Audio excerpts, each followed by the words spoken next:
has been in the DNA that we basically, if I give you something, I can get also something, and we basically we have a win-win situation. And suddenly you enter into a game that is no longer about everybody can make money and be successful and be one of the richest countries in the world.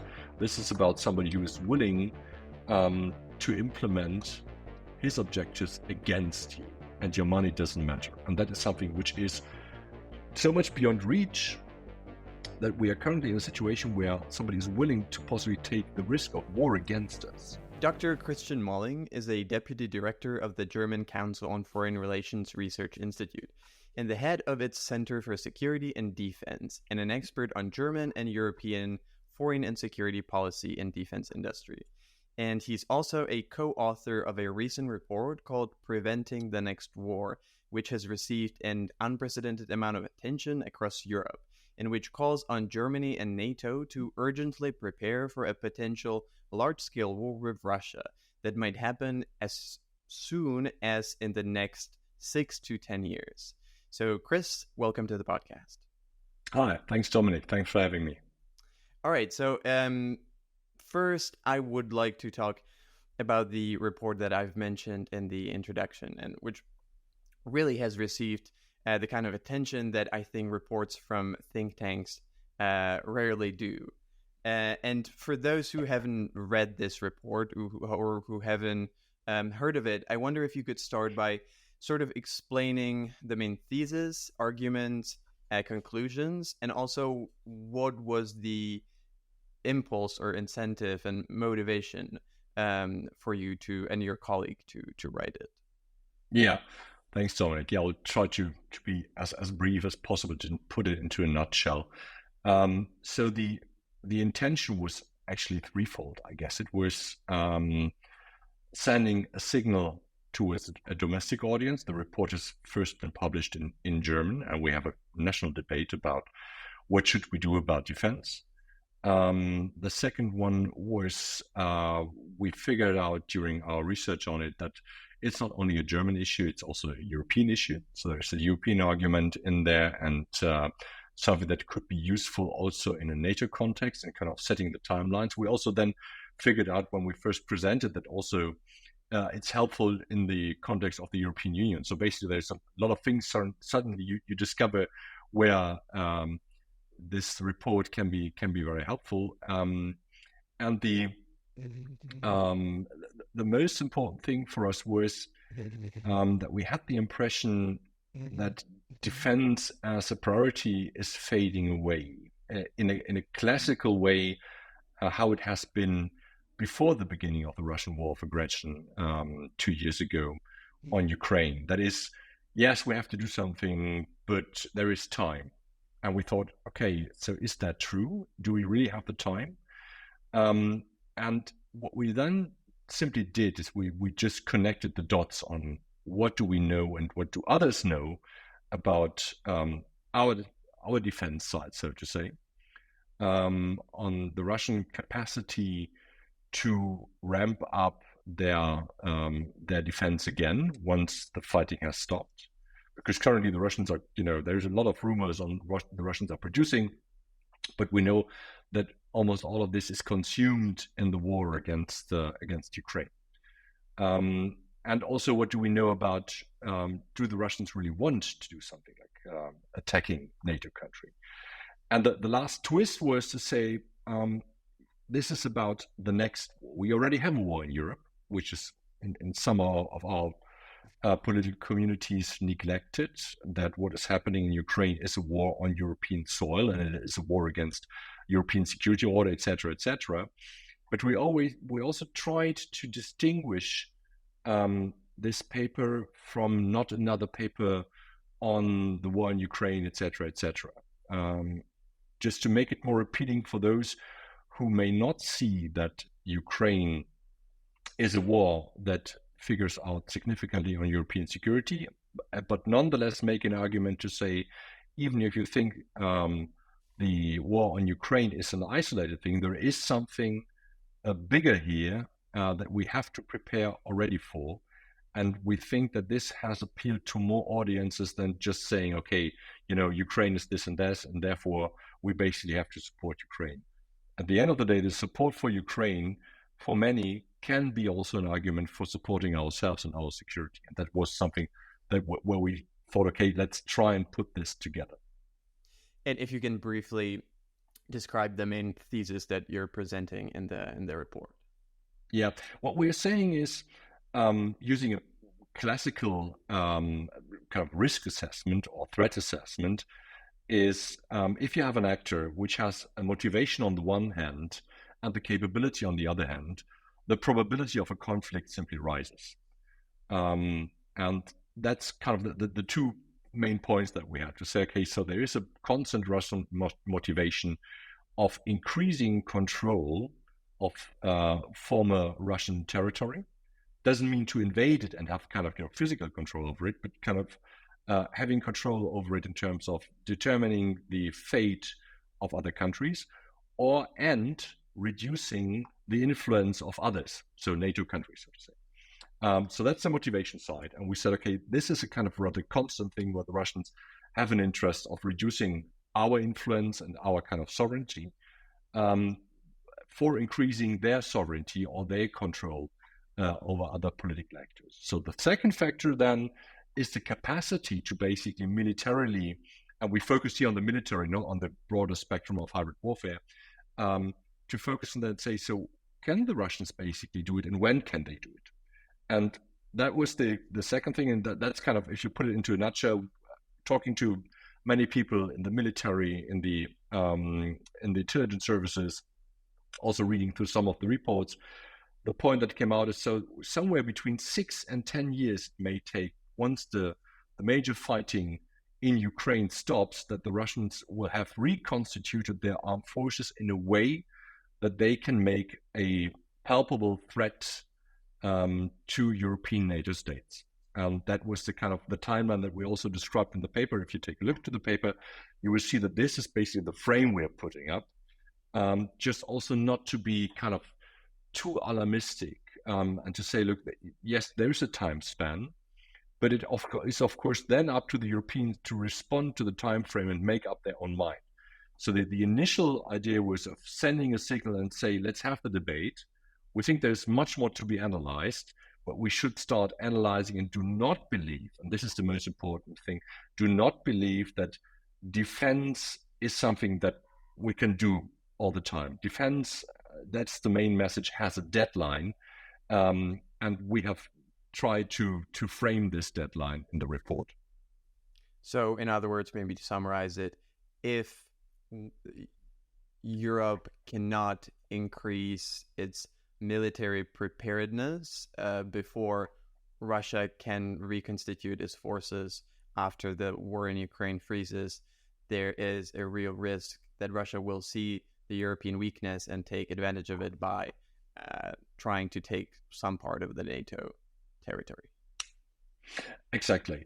For taking some part, that's another story. We maybe have to dig into that. But it's most important to see that basically we have, let's say, two actors, to make it very simple, which are not isolated. So they kind of talk to each other in a way of the signaling with their not only current capacity, but also the capacity in the future, and therefore the capacity to build and rebuild the armed forces on the Russian side is something that should speak to us. And on the other side, and that's the argument of the paper, we should speak to Russia and say, look, even if you consider this being a future option, the Europeans should not give Russia the impression that this is an option. So it's all about, we're back to the concept of deterrence here. So it's not about being ready to fight the Russians and being willing to fight the Russians in the first instance in terms of fighting an aggressive war against Russia. It's about being ready to fight the war, and by that making clear to Russia that there is no military option for them to basically achieve their objectives on control over Europe, on gaining more control over Europe, so all control over Europe, gaining more control over Europe, but just seizing some territory and the political implications of seizing the territory of NATO states.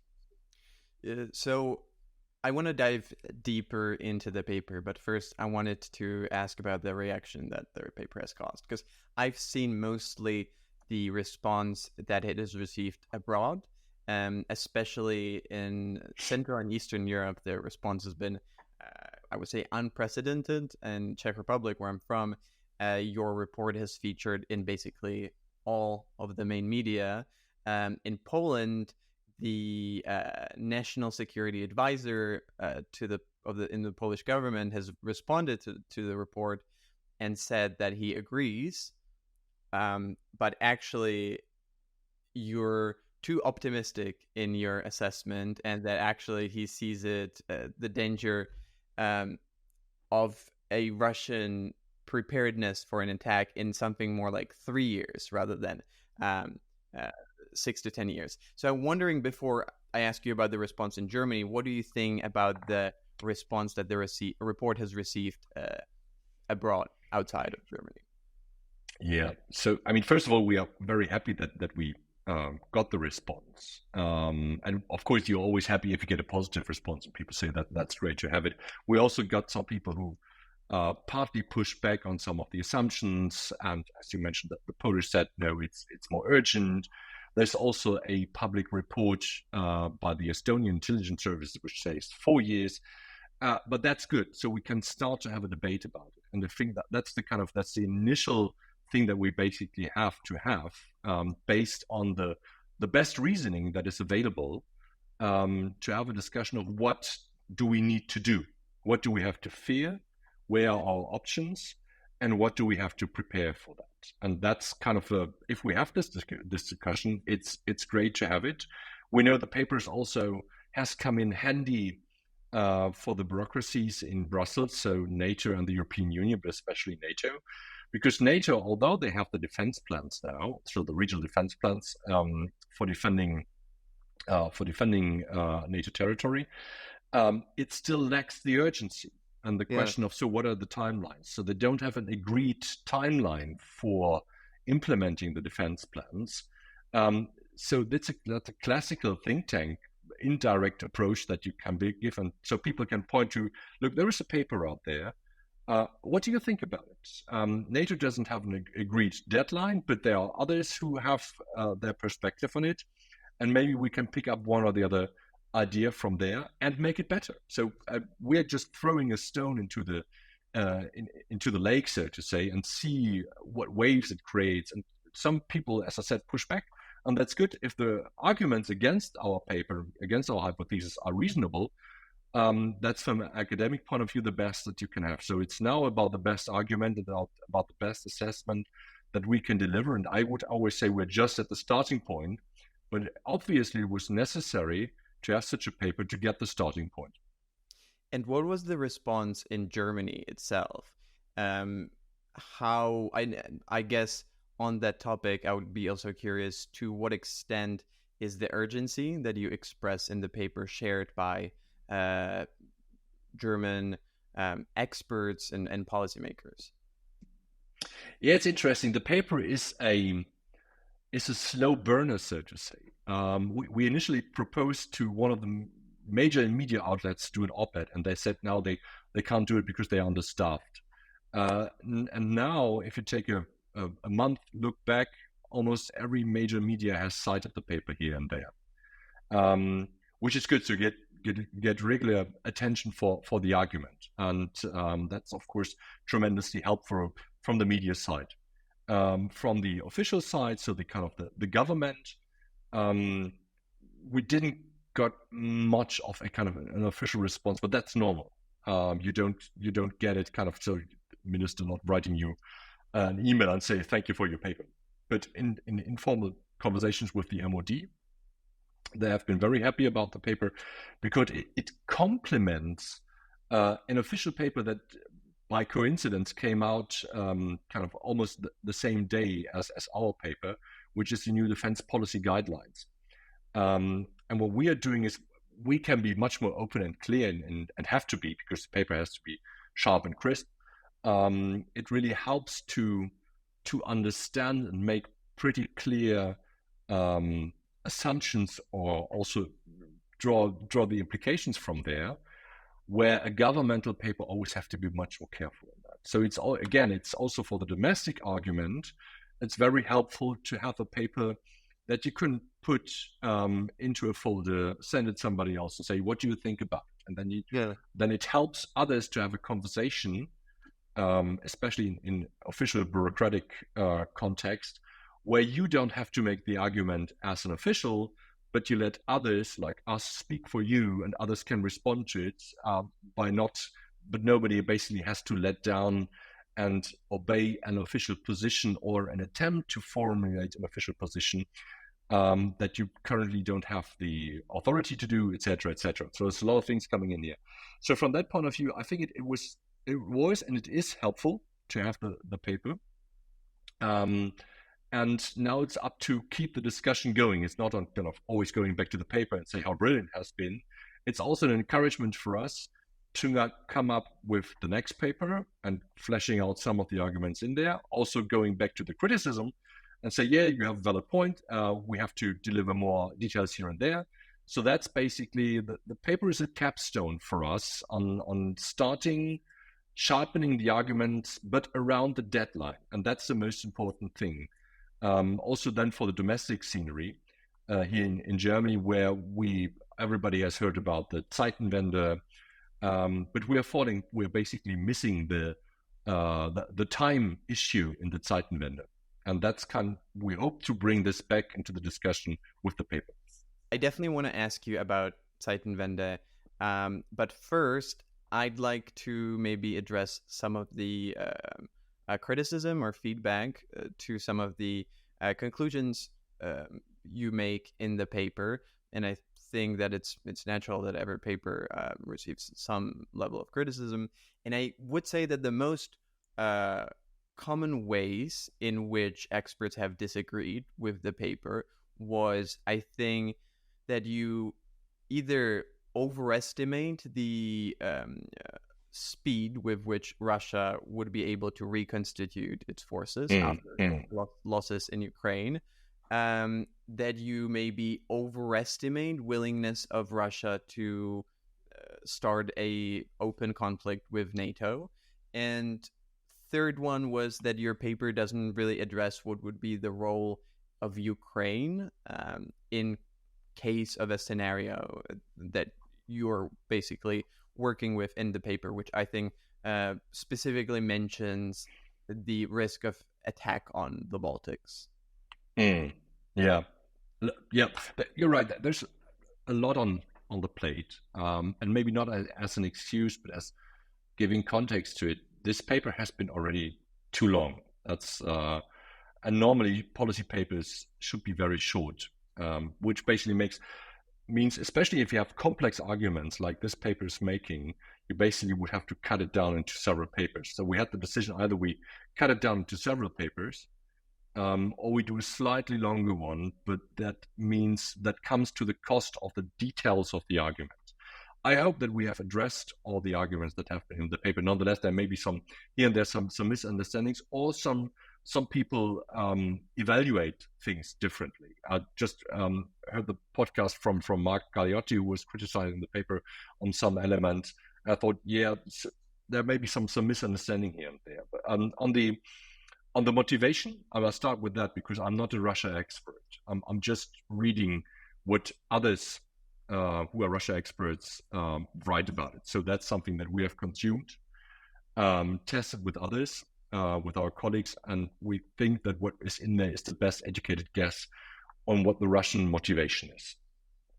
Pretty clear that can be fleshed out much more, and that's one of the working strands we have taken out of it. We will deliver more on the sources where we think they are valid and prove the case that Russia's motivation is an more aggressive imperialist. The fallback option is to say, and that's also something that we've written in the paper, we are just citing the consensus of all NATO states, because this is, I think it's even a citation from the NATO 2022 strategic concept, which says we can no longer exclude a Russian aggression on NATO territory. And that is an important point. So this is also a political starting point where NATO countries have agreed that this is a problem. And the question is now, what's the character of the problem? That's the one thing. The second thing, the criticism on the speed, on the capacity of rebuild by the Russians.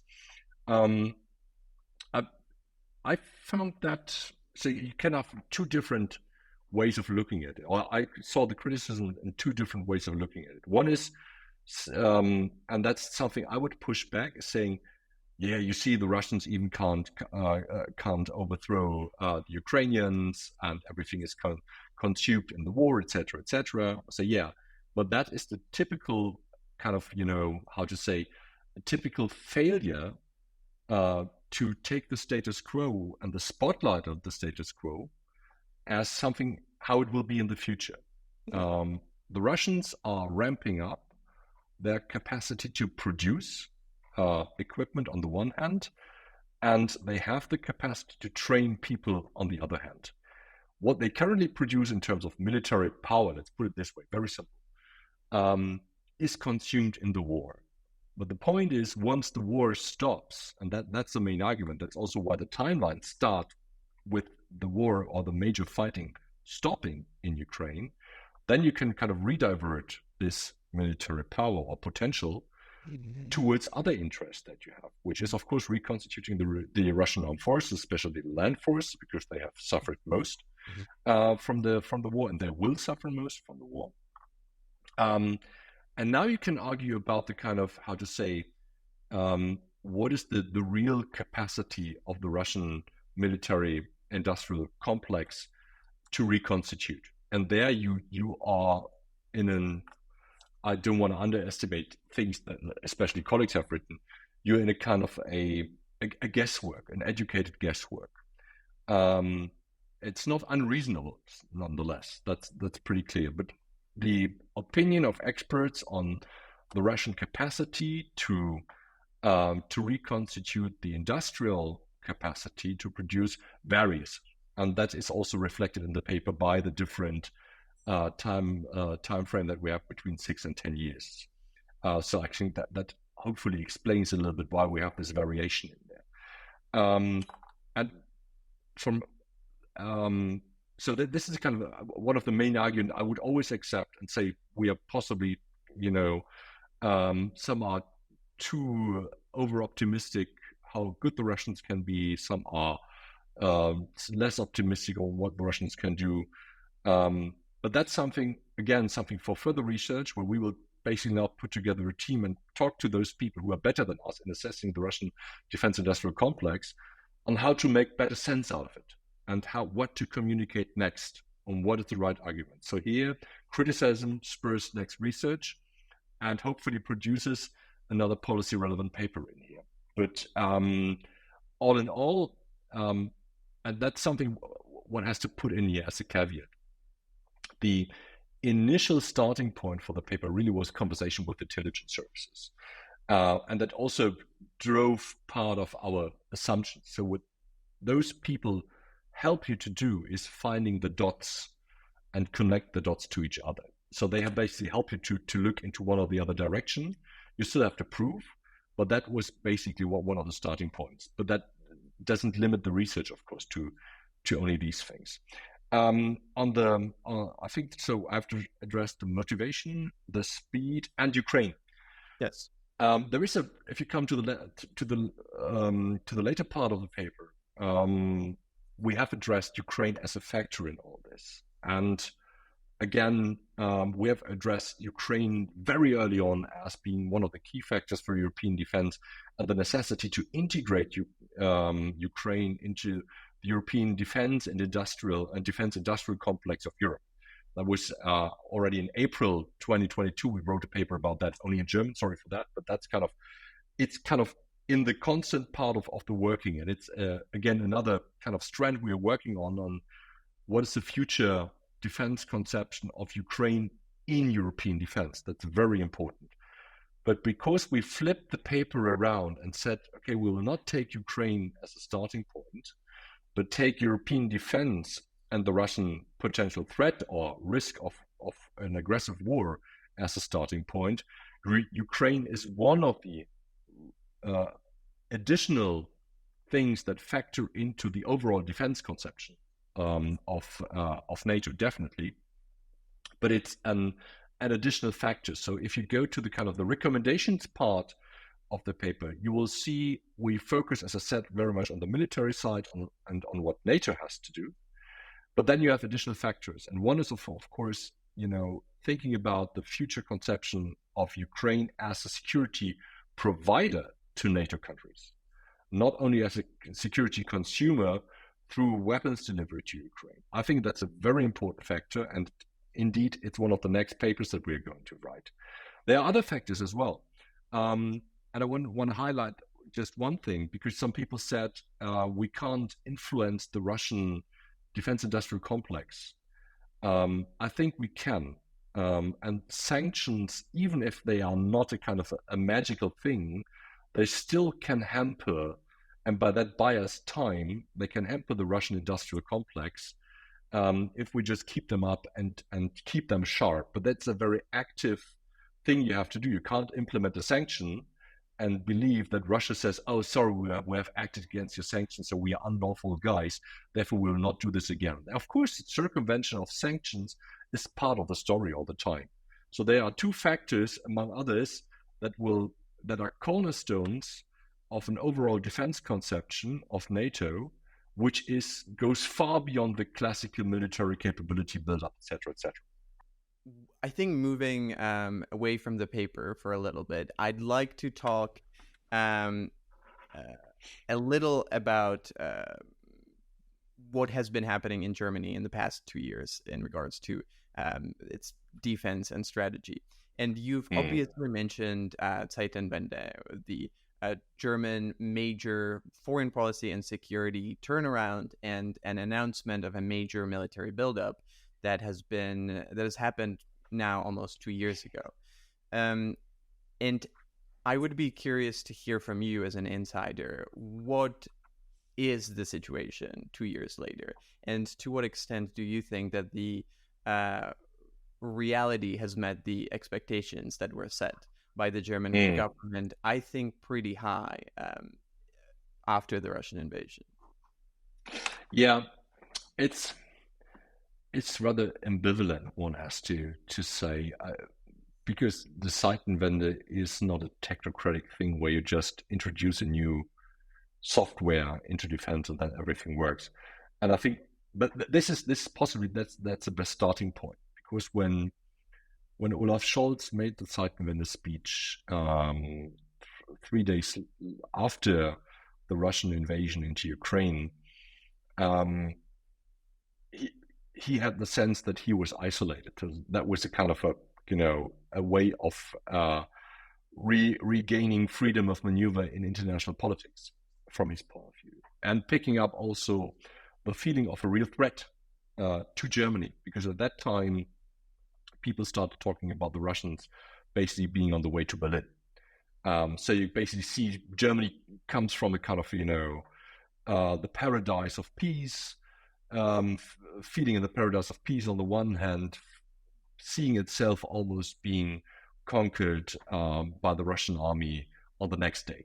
So it shows the extreme in German thinking, and also the kind of a way of unrealistic thinking. And I think I'm safe to say that this is something that doesn't stop for the political leadership, for Olaf Scholz, but also not for other people, because they all, and that's very important, they all have not been used to answer questions about life and death and about war and peace with the consequences, with direct consequences. Of course, you always had a conception about it, but what you thought about it was theoretical in terms of it didn't have a direct consequence. And now, suddenly, it had a direct consequence, what you do. I think that was the kind of an experience that they have made. The second experience is that what they have made is exactly the defense sector in Germany is nothing that you can reprogram and then it simply works. It's a completely different way around. So they basically did the Zeitenwende speech and thought that the machinery would just start operating. And then they opened up the machine room, looked into it, and saw, well, there's nothing in there. because they haven't paid for anything in the machine room. There was no machine. And now we are basically struggling with the fact of the disconnect between the political leadership and the political intention, which was right, and the fact that nobody basically has prepared for such a situation. And you have an empty machine room with a completely wrecked defense industrial and defense sector. And that's where we still are. Easy take from there was to just describe to the political leadership here in Berlin what the consequences should be and have to be.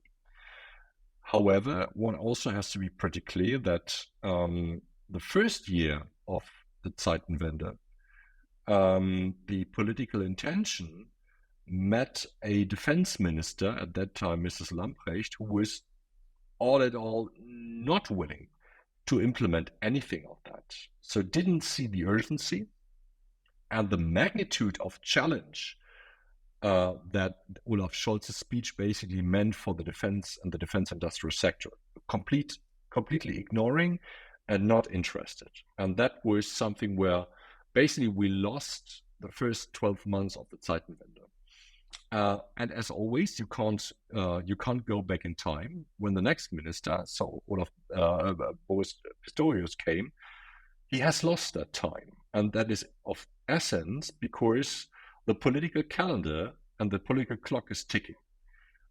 So when he took office, he knew that he had about 1.5 years or maybe 1 year only left to produce results.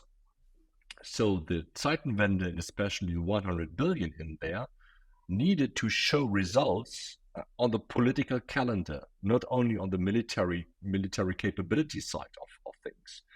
And that is why Pistorius decided to go more for the policy relevance of the spending than for military efficiency or economic efficiency. So we are spending hastily now a lot of money, also buying not the best options because we don't have the time. Best options also not with regard to military effectiveness or economic efficiency. But the calculation, and I subscribe to that calculation, is we all know that the money is not enough that is currently in the pot, so the 100 billion. If you want to have another 100 billion, you have to deliver something to Parliament. To a Parliament, one has to be pretty clear that has been so positive and forward-leaning towards defense like no other Parliament has been before. So we have to be also clear on that. Because the Parliament in Germany is so important on security and defense, especially on the defense side and spending side, that is not a small thing that we currently have. But all in all, the current situation is that the minister is, of course, facing all this, the kind of the hurdles and the stumbling blocks that other ministers and other parliaments and other governments since the last 30 years have prepared, not for him, but for anybody, for any kind of effective defense in Germany. Cleaning that mess up is almost impossible to do it within 1 year. And the only hope that we can have is that he is preparing for his own kind of legacy or for the next minister in a way that doesn't take much of responsibility for his own political destiny, so to say. What do I want to say about that? There are a lot of things which are bigger than one legislative period in changing the defense, especially the defense industrial sector.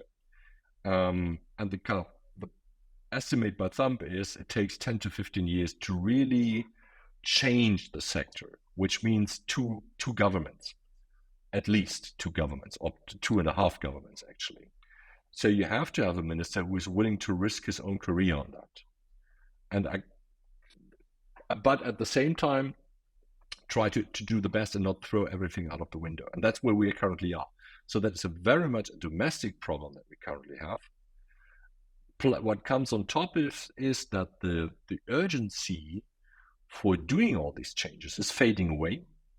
And of course, you have a defense bureaucracy and defense industrial bureaucracy, which are not willing to change and they're not used to change because they didn't have to change over the last 30 years, at least not in a way that is about growing and about responsibility and about taking risk.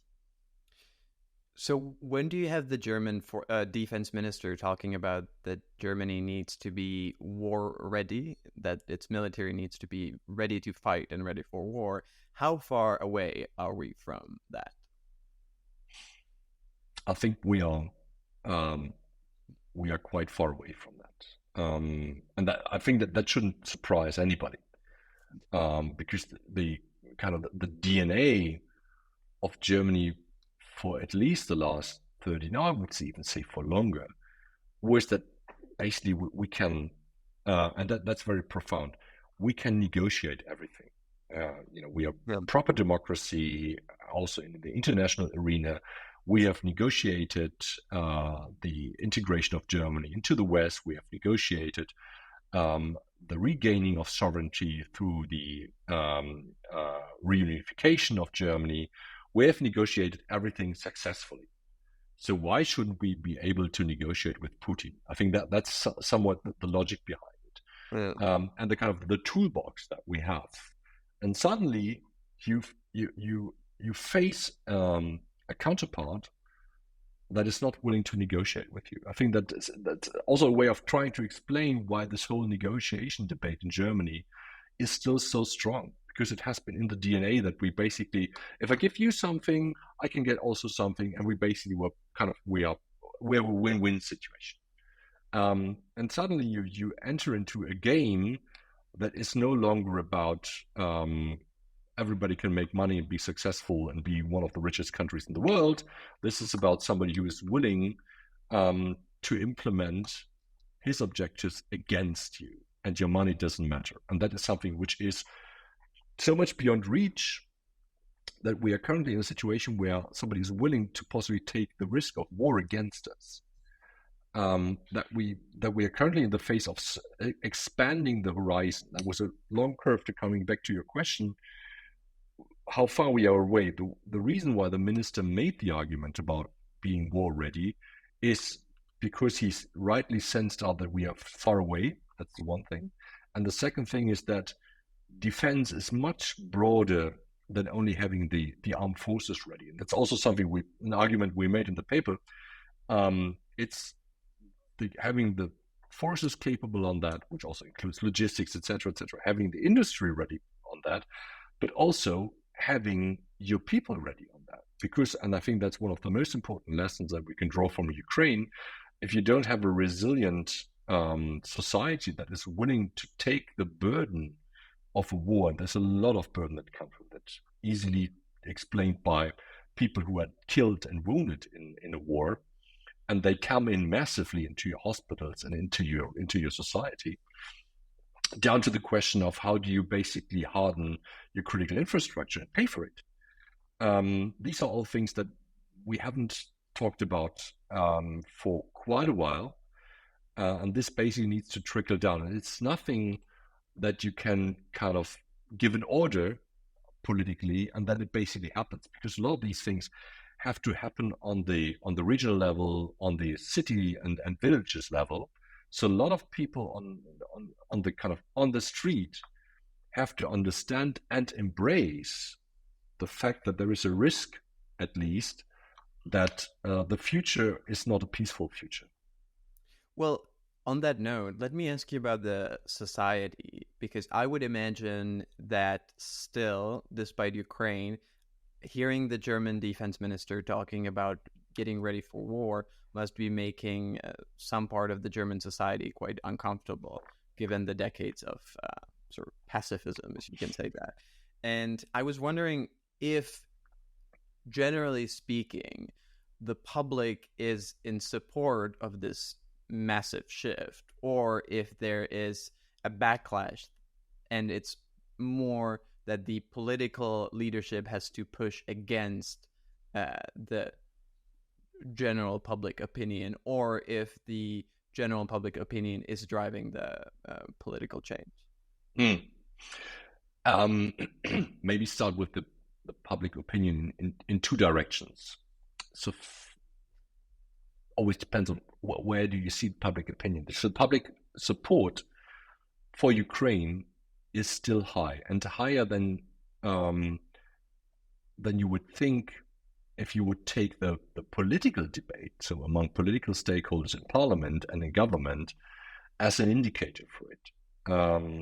My kind of conclusion from that, or my kind of judgment from that, is that the public in general is much more rational and much more open and much more clear on what the perspective is in the future than the political stakeholders are. So they basically, political stakeholders, and here that's a little bit of a caricature, but just to try, for the sake of the argument, make it a little bit sketchy, it looks like people in the political domain fear to talk to the public about something the public already knows, and they are afraid of it. So, and that's something which is strange to a certain extent, but then also not, because a lot of political leaders currently and political functionaries have built their political legacy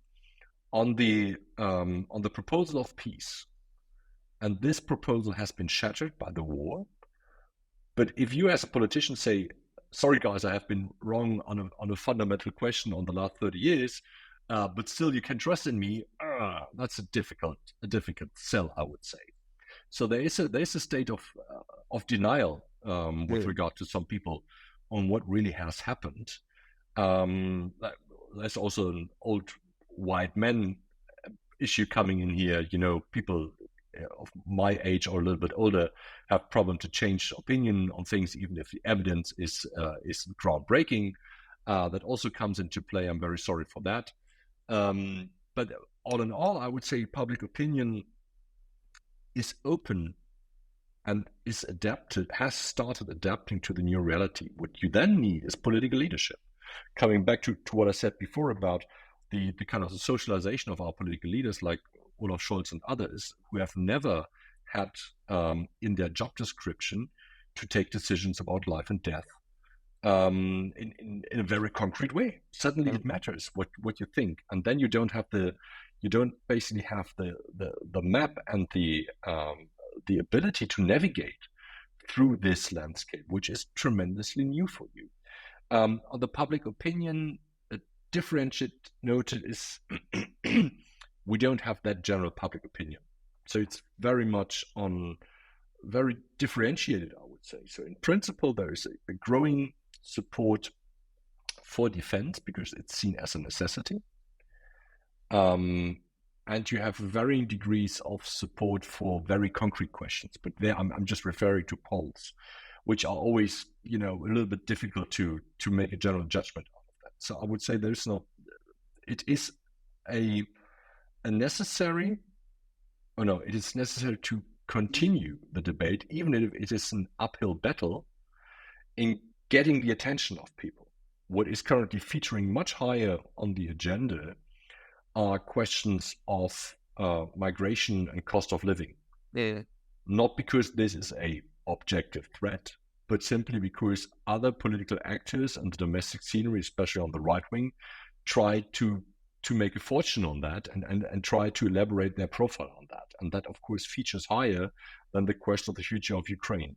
We as security specialists may complain about that, but that's a harsh reality, and that's a reality that also kicks into the government. It's the foreign policy never decides elections. It's the economy, as they say. Yeah, it's true. I have two more questions. Hopefully we have time for that. And one of them is sort of specific, but one that resonates, I think, quite a lot in Eastern Europe and especially in the Baltics. And that's the German decision to permanently station a military brigade in Lithuania, which is also kind of a groundbreaking step that no other NATO nation has done yet. All the other military deployments in the Baltics are on a rotating basis. This one would be permanently stationed there.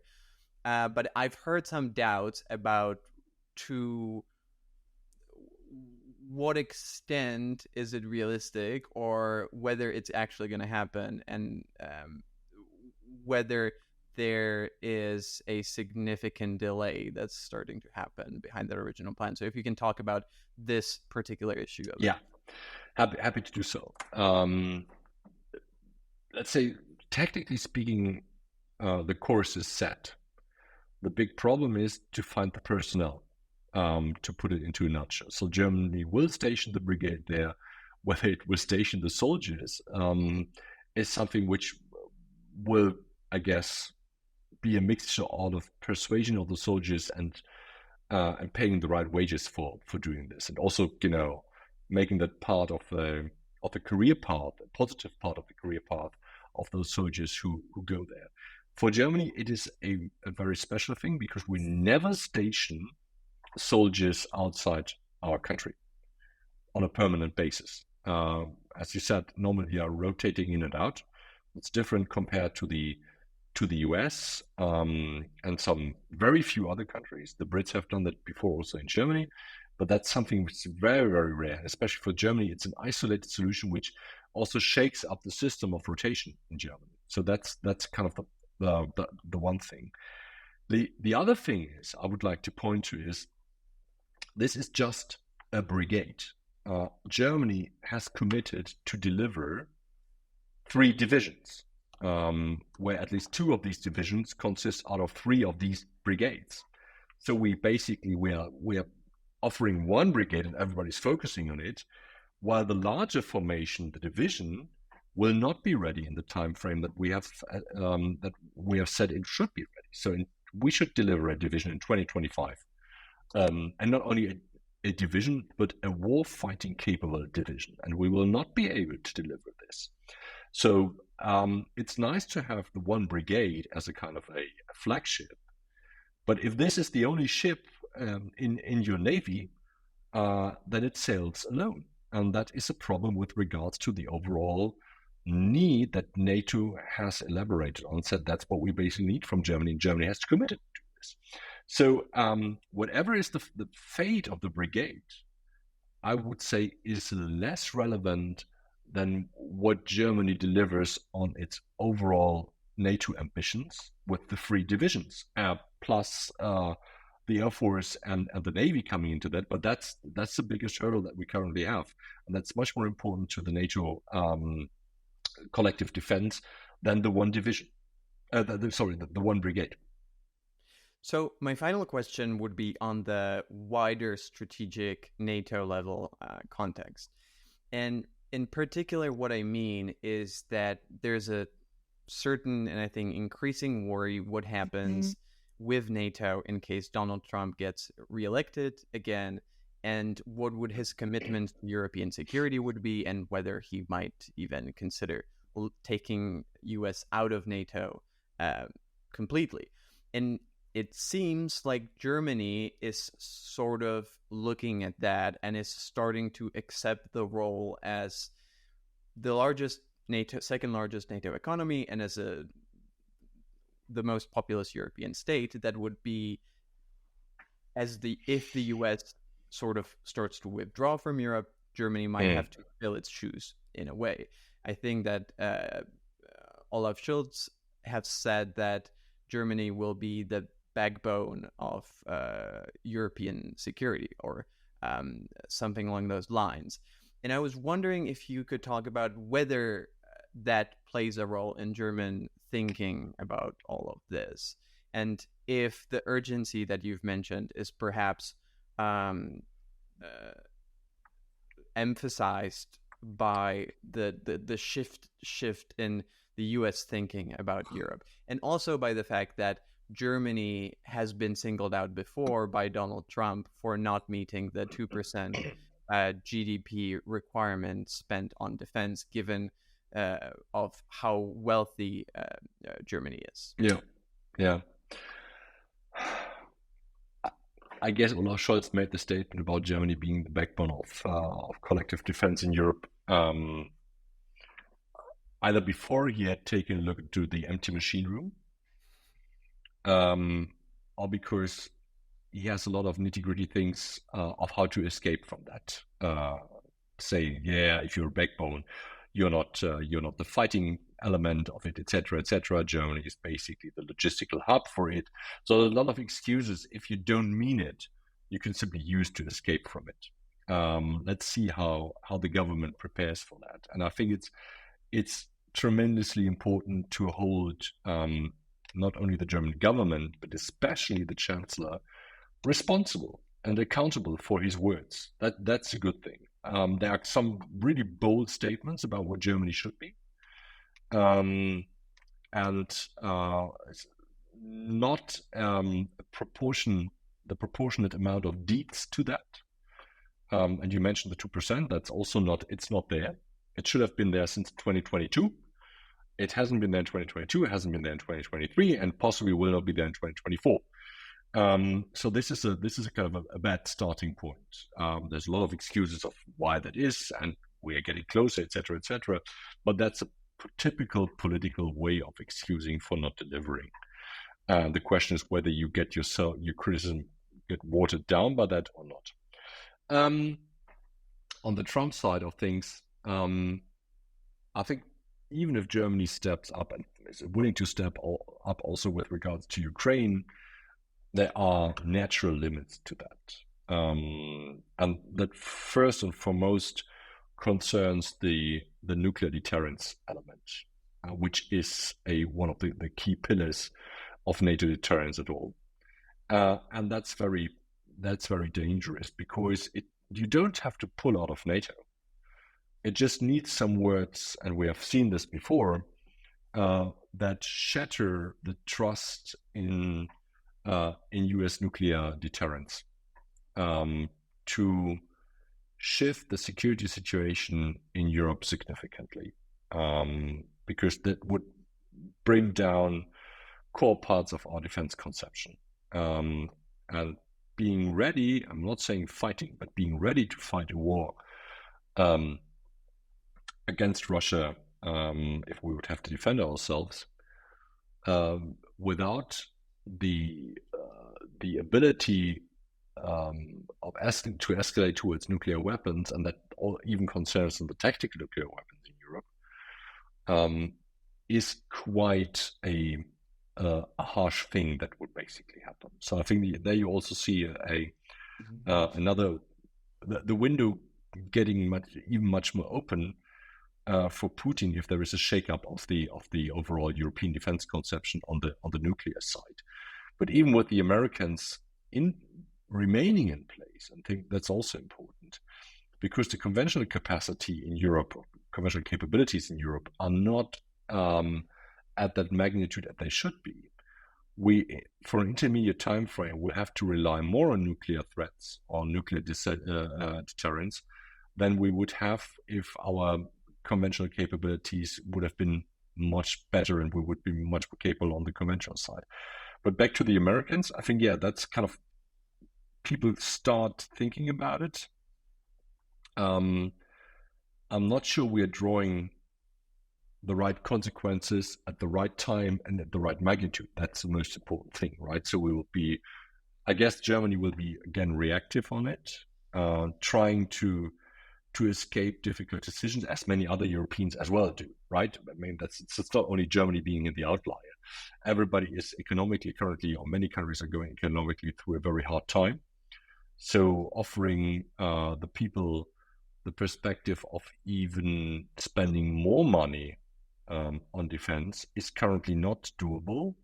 It may be doable with a Trump shock, so to say. So this is something where it can even, so to say, it's a horror film where you start it streaming, and you will be chilled somewhere. There's a frightening moment, and everybody's just waiting for it. It's perverse in a certain respect, because you know that this will happen, because that's the reason why that's even more perverse. That's the reason why you're starting to have the film. You could choose another film, which is basically the glory of Europe, or however you want to put it.